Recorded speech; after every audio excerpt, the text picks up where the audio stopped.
Nice. Thank you so much for coming and hearing us today and being with us. I'm shocked by what I've seen today. This is my 5th visit to Iraq since 2007, and the suffering is worse than anything I've seen in that time. Do you want to try? Okay. Since I was last here in Iraq, another 2 million people have been forced from their homes, mostly in the last 6 months, and this time Iraqi citizens. The spillover from the Syria conflict has been devastating.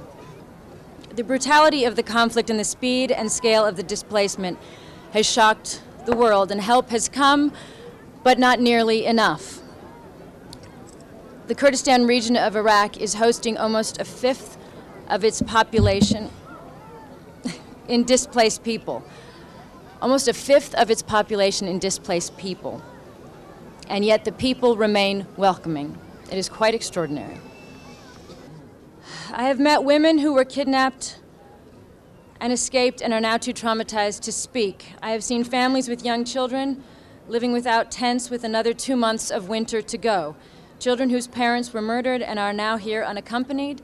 A 19-year-old working as the sole provider for his 7 siblings.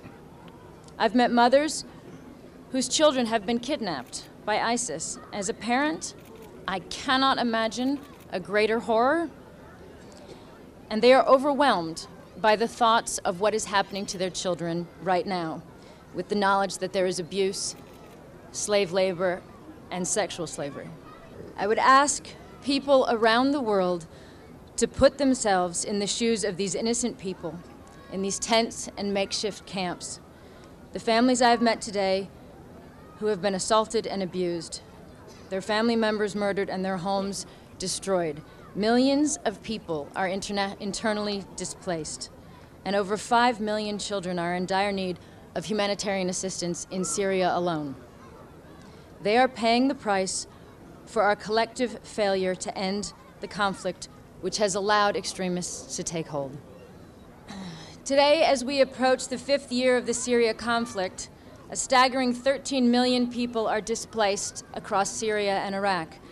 Border countries and their citizens are under immense strain. The international community has to step up and do more. UNHCR received only half of the funding it needed in 2014 for programs in Iraq and Syria, and is extremely concerned at the slow pace of pledges for this year. Without more assistance, the situation is unsustainable. We have to ask, since we are unable to keep the pace of the needs of refugees today, what will the situation be a year from now, 2 years from now, if there has been no progress?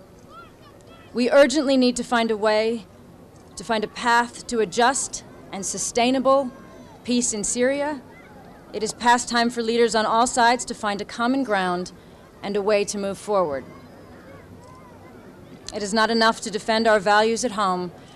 We have to defend them here in the camps and in the informal settlements across the Middle East and in the ruined towns of Iraq and Syria. We are being tested here as an international community, and so far, for all the immense efforts and good intentions, the international community is failing. The people I met today need to know that we will be with them, giving them the support they need to survive for every day that they remain displaced. And above all, they need to know that one day they will be able to go home and that there will be an end to this suffering.